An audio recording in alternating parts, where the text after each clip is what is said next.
The judgment for the party's struggle song playbook is the EFF Treasurer General Pile Maoto. Good to have you with us tonight here on In Focus.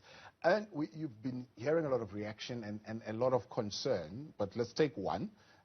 Some of the guys that you are with in the coalition forum there that's trying to get rid of the president for that Phala Phala matter, the Democratic Alliance, are still demanding that you stop singing that song immediately because they're saying it sets an extremely dangerous precedence for our democracy.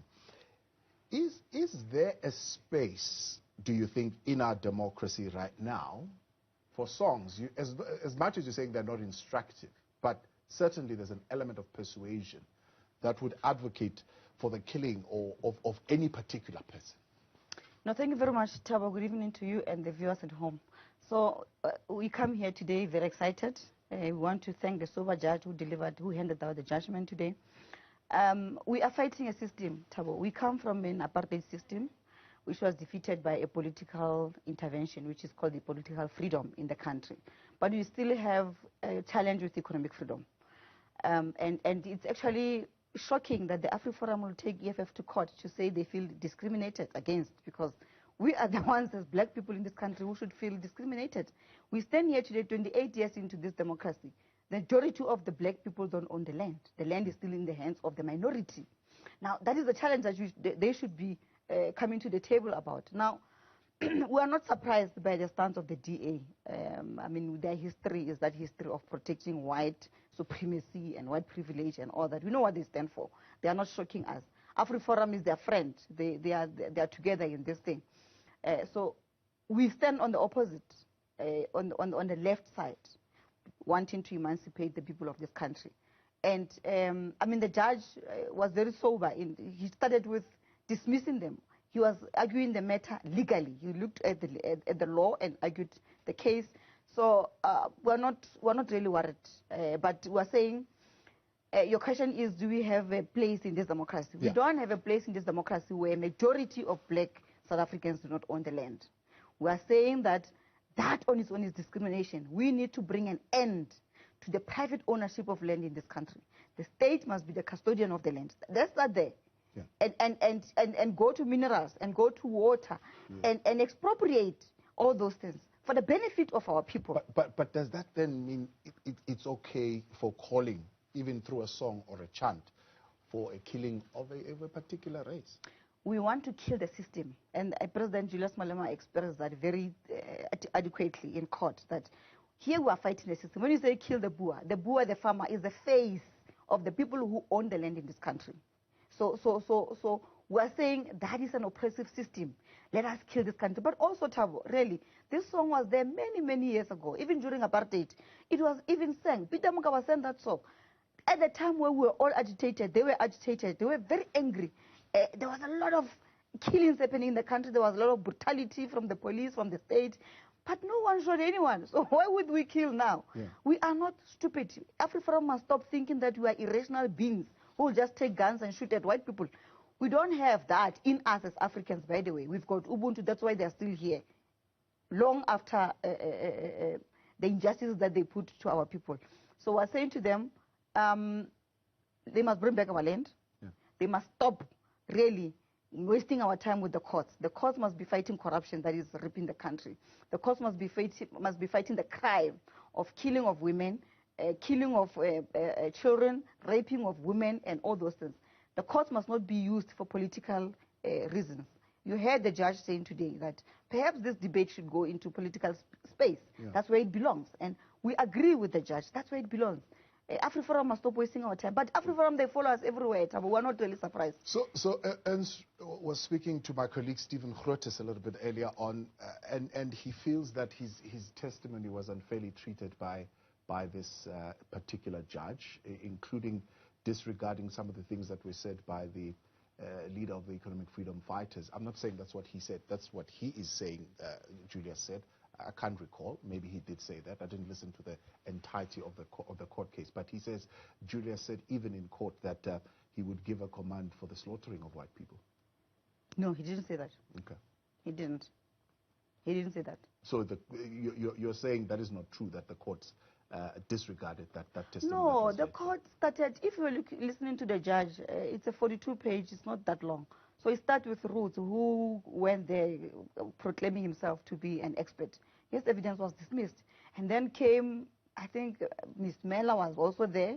Mr. Prinsloo was also there. Mr. Gross was also. Judge went into detail on each and every one of them and said, I can't rely on this evidence because it's not assisting the case.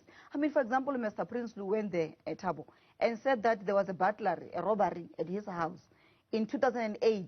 What have you got to do with 2008 case? To start with, the EFF was not even there.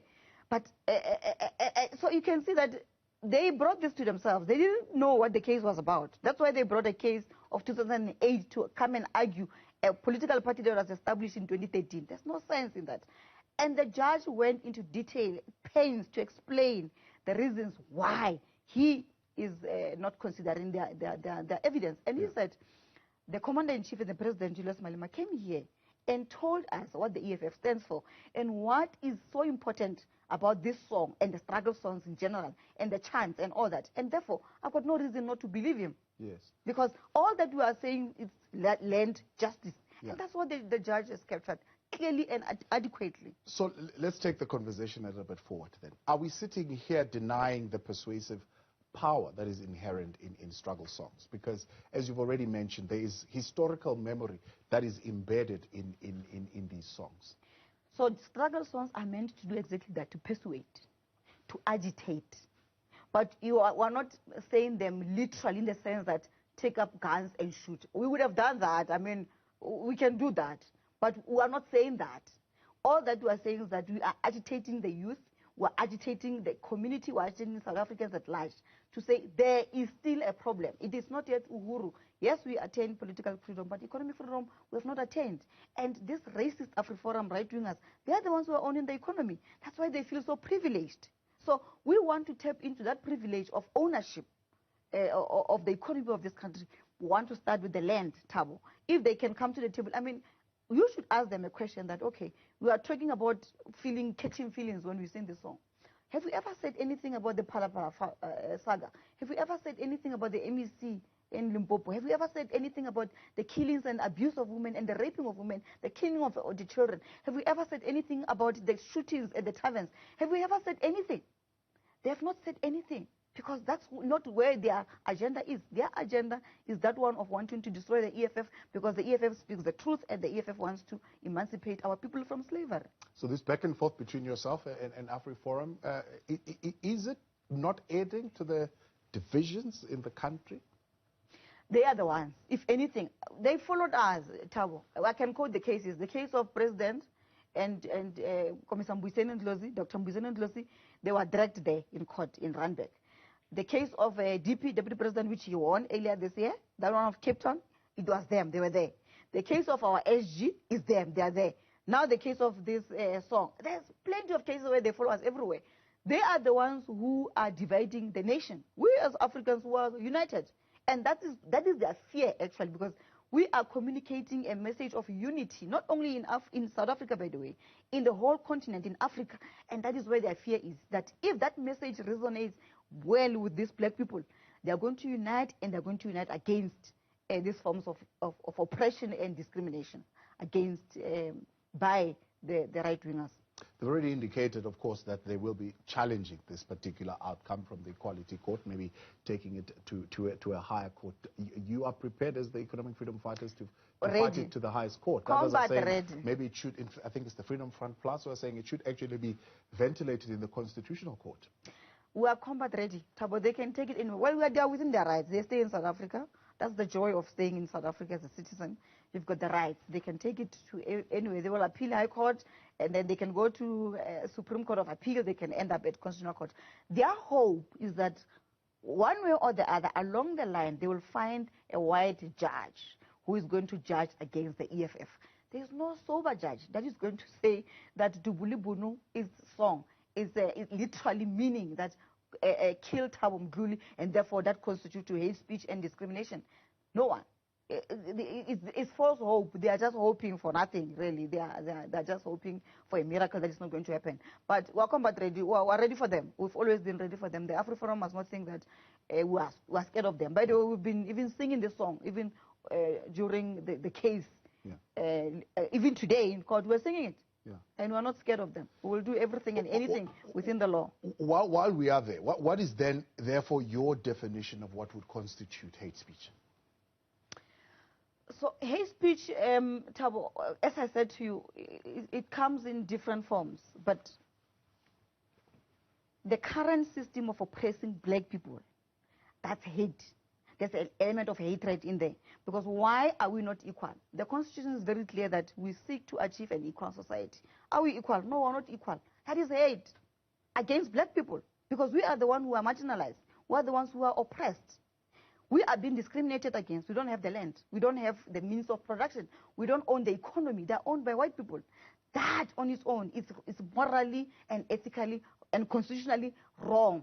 And we wanted, by the way, to address that by amendment of Section 25 of the Constitution, so that we can expropriate land without compensation.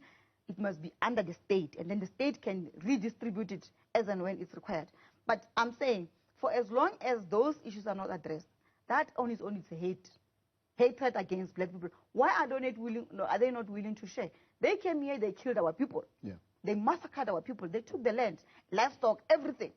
We are here, 28 years into democracy, still saying to them, let's go to the table. We don't want to take up arms. We don't want to kill anyone. We don't want an armed struggle.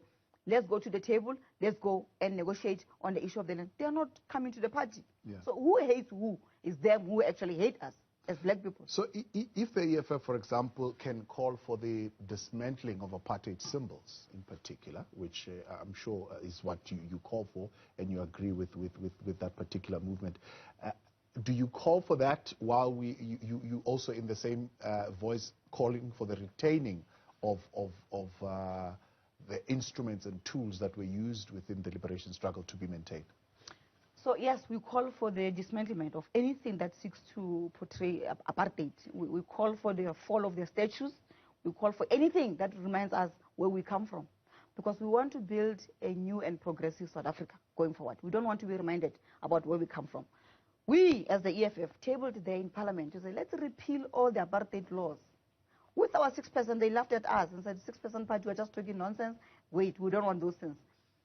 It is the majority, which is the ANC, unfortunately, that has got the majority in Parliament. We said to them, let's give you our 6%. Let's repeal all these apartheid laws that are governing this country. They refused. So we are fighting. We are fighting a system, but we won't lose hope. We won't lose faith. We are fighting this thing. We know that it's a struggle, and we've joined this thing knowing very well it's a struggle. And we're willing to die for it, if it means we should die for it. Appreciate your time. Thank you very much for coming through. That is EFF Treasurer General.